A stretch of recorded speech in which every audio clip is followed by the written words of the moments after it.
All right, so this is percent yield.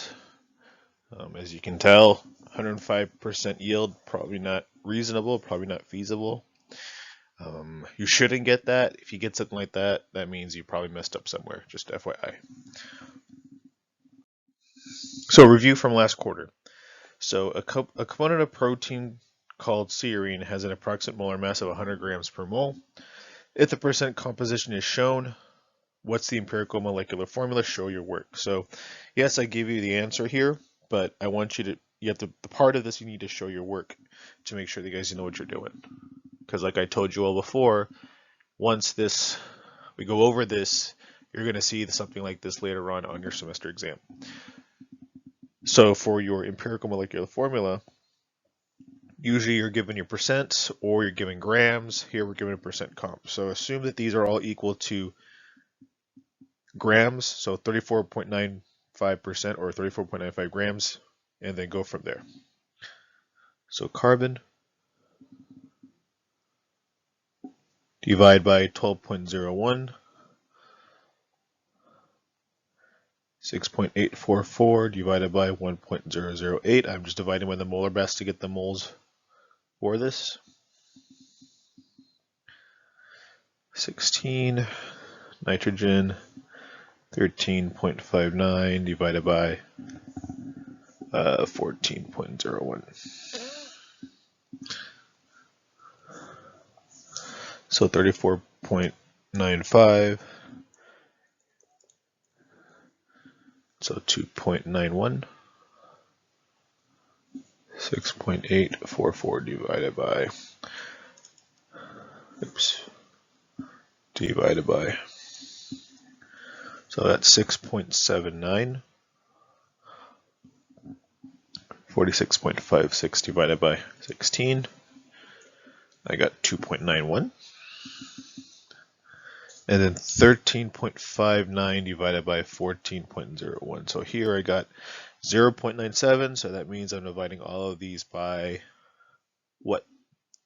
The smallest number of moles, which is 0.97.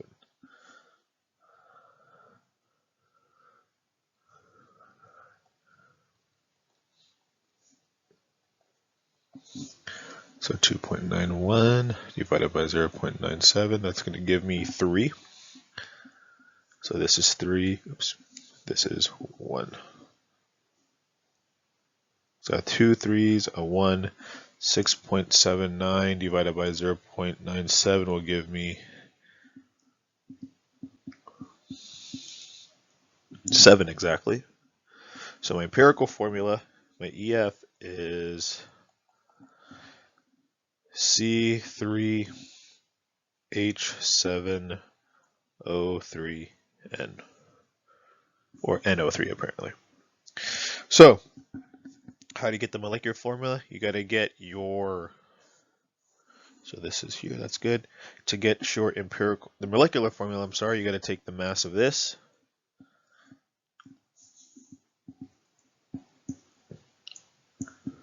(12.01 times 3 plus 1.008 times 7 plus 3 times 16 plus 14.01.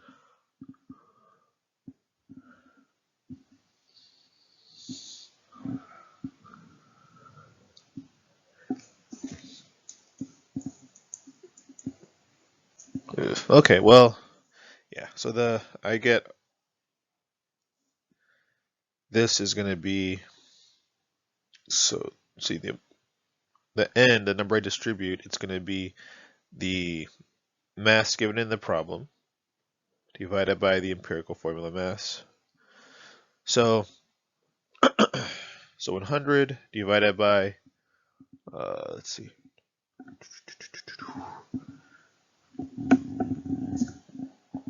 so I got approximately 105.096, so this is approximately 0.95. So this right here is approximately 1. So my molecular formula is C3H7, NO3.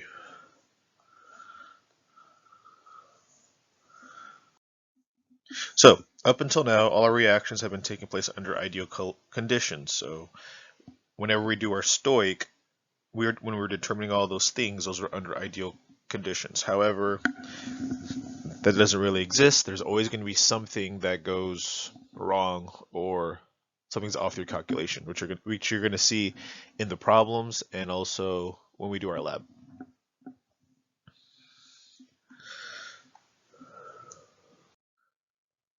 So the calculated or expected amount of product is called the theoretical yield. When I say calculated, this term, the calculated part here, this is your stoic. The amount of product actually produced is called the actual yield. The actual yield, well, when you see the questions, you'll hopefully be able to recognize what it is based on how it's worded. When you divide the actual by theoretical, you get a decimal percentage, and then you multiply that by, well, you get your percent, or your decimal, you times it by 100 to get your percent yield. So this is not the same as percent composition, so please don't confuse the two. So in a lab, Daniel collected 5 grams of product. He should have gotten 5.7 grams based on his stoichiometry. What is his percent yield? So percent yield, so you remember that's your actual over theoretical yield times 100. So the actual yield is what you collect or you produce in your reaction. What you should have gotten is your theoretical. So theoretically, I should have gotten this based on stoichiometry. So the percent yield is 5.00 divided by 5.7 times 100.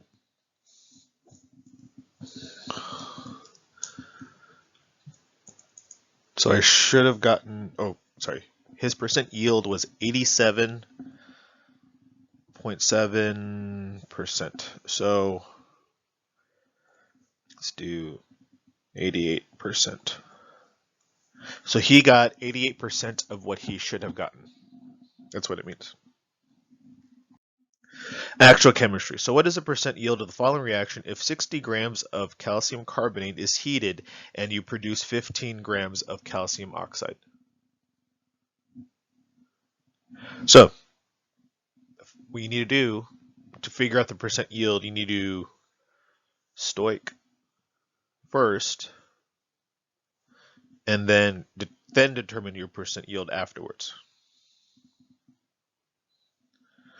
So let's balance this first. So my CAs, I have 1 of each. I have 3 oxygens on my left, and I have 2 on the right. Oh, sorry, 3 on the right. I have 1 carbon, so I'm good to go. 1, 1, 1, 1.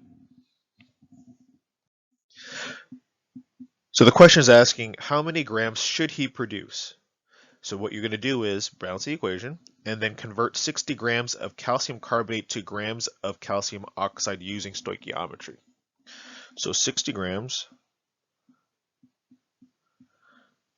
CaCO3 to grams of CaO. So you should know this. I'm going from 60 grams of calcium carbonate to grams of calcium oxide. So how many steps is this? Should be 4. 1, 2, 3, 4. I know I want to end up in grams of CaO. So down here, I bring down grams of CaCO3. So you should know that that's going to be my molar mass from the periodic table. Calcium.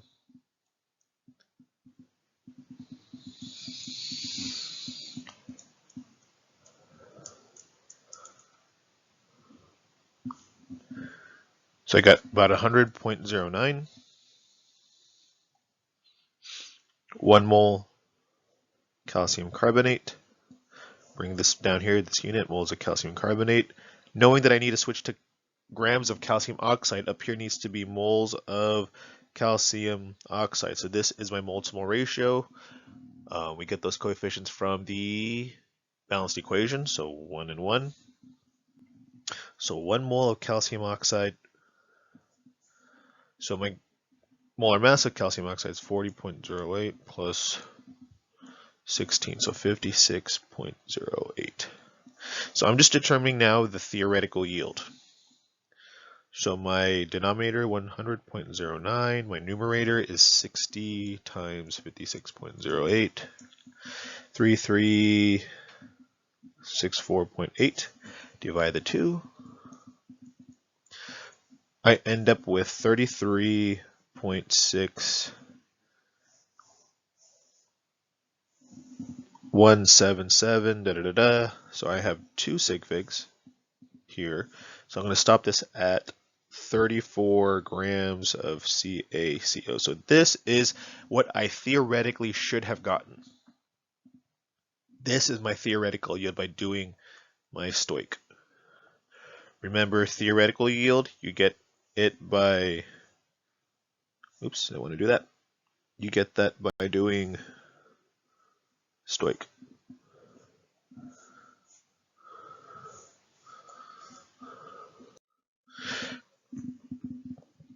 You only produced, according to the question, I only produced 15 grams. So my 15 grams is my actual yield. Therefore, now we need to calculate the percent yield. So remember that my percent yield is actual yield divided by theoretical times 100. Ooh, that's ugly.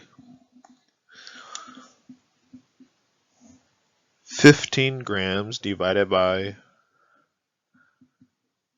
34 grams times 100. My grams cancel out. So I ended up getting 44%. That means that, again, to interpret this, that means whoever did this reaction, they only got 44% of what they theoretically should have gotten if their reaction was under perfectly ideal conditions. So that's it for now. If you have any questions, please let me know. Hit that like and subscribe.